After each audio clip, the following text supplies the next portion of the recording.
வேட்டன் படத்தின் வெற்றி தொடர்ந்து சூப்பர் ஸ்டார் ரஜினிகாந்த் நடிப்பில் உருவாகி வரும் திரைப்படம் கூலி. இப்படத்தை லோகேஷ் கனகராஜ் இயக்க உள்ளார். இப்படத்திற்கு அனிருத் இசையமைக்கிறார். இப்படத்தில் ரஜினிகாந்துடன் ஸ்ருதி ஹாசன், நாகார்ஜுனா, உபேந்திரா, சத்யராஜ் என மிகப்பெரிய நட்சத்திர பட்டாளமே நடித்துள்ளது. இப்படத்தை சன் பிக்சர்ஸ் நிறுவனம் மிகப்பெரிய பொருட்செலவில் தயாரித்து வருகிறது. இப்படத்தின் படப்பிடிப்பு விறுவிறுப்பாக நடைபெற்று வருகிறது. கூலி படம் தங்க கடத்தலை மையமாக வைத்து உருவாகி வருவதாக கூறப்படுகிறது.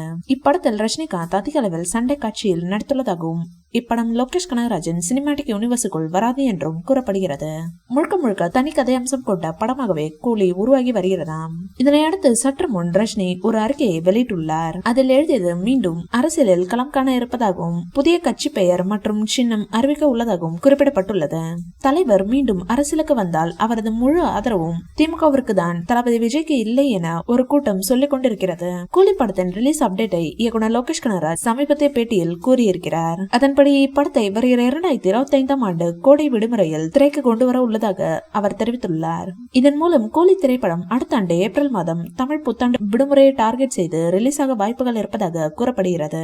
இது மட்டும் உறுதியானால் கூலி படம் கன்ஃபார்ம் 1000 கோடி வசூலை அள்ளிவிட வாய்ப்புகள் இருக்கிறது. கூலி படத்தை முடித்த கையோடு தன்னுடைய எல்சி படங்களை கையில் எடுக்க உள்ளார் லோகேஷ். அதன்படி முதலாவதாக கைதி 2 படத்தை அடுத்த ஆண்டு எடுத்து முடிக்க உள்ளார் லோகி. இப்படத்தை முடித்ததும் சூர்யாவை வைத்து ரோலெக்ஸ் என்கிற படத்தை எடுக்க உள்ளாராம். அதன் பின்னர் விக்ரம் 2 அல்லது லியோ 2 ஆகியவற்றில் ஏதேனும் ஒரு படத்தை எடுக்கும் முடிவில் உள்ளாராம் லோகி. இதனால் ரசிகர்கள் உற்சாகம் அடைந்துள்ளனர். இந்த வீடியோ பிடிச்சிருந்தா லைக் பண்ணுங்க, ஷேர் பண்ணுங்க, எங்க சேனலை சப்ஸ்கிரைப் பண்ணுங்க.